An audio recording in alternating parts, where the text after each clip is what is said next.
Salut tout le monde, bienvenue sur ma chaîne Lisa dans les livres. Aujourd'hui j'ai envie de vous parler de gâteaux, j'ai envie de vous parler de Gun Cake, c'est de Mallory Akassi et c'est sorti aux éditions, en fait pas aux éditions, c'est sorti en auto-édition de chez Stories, le nouveau bébé de Fictia, je sais pas si vous connaissez, je vous en parle tout de suite.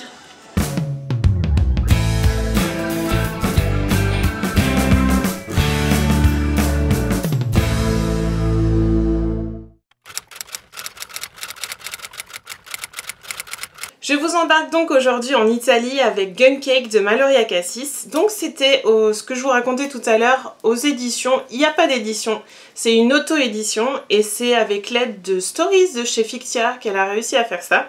Je ne sais pas si vous avez suivi un petit peu la nouveauté, mais ils ont créé une nouvelle plateforme chez Fictia pour qu'en fait les auteurs de chez Fictia puissent maintenant être en auto-édition.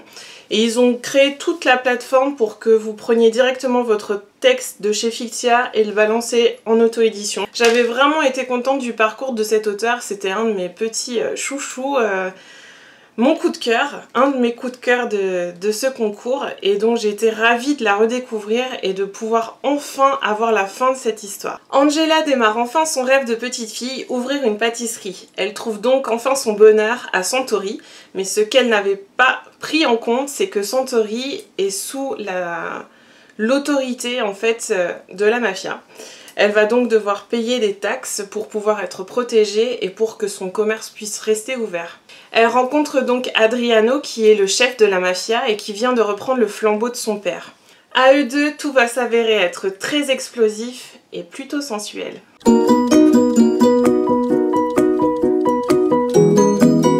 Alors au niveau des moins de ce livre, je dirais tout simplement que Maloria a brisé mon cœur de lectrice. Comment dire ça sans spoiler?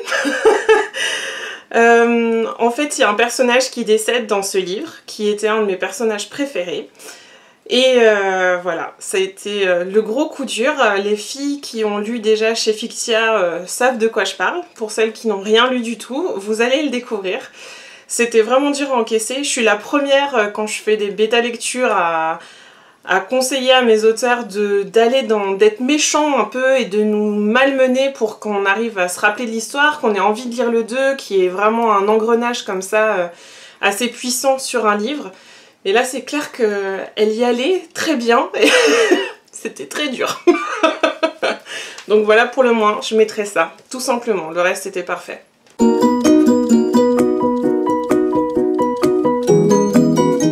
C'est un livre qui est pétillant et plein de rebondissements, c'est vraiment addictif, tout comme la pâtisserie de cette histoire. Il y a quelques touches de musique, beaucoup de soleil et d'histoire familiale et ça fait vraiment du bien, ça nous donne le punch pour continuer là à combattre ce début de printemps difficile. Ça donne du soleil, ça fait du bien, ça nous booste. Angela cache énormément de secrets au niveau de sa vie. On découvre petit à petit les informations, ce qui rend le livre vraiment addictif. On a envie de savoir la fin, on a envie de savoir ses secrets, ce qui se passe. On est vraiment pris dans son tourbillon de la vie de tous les jours, de son quotidien et des embûches qui se passent dans sa vie à cause du gang. Et d'un autre côté, on a une histoire qui est complètement mafieuse et stratège avec Adriano. C'est vraiment sympa. Moi j'ai beaucoup apprécié les deux points de vue de chacun des deux personnages.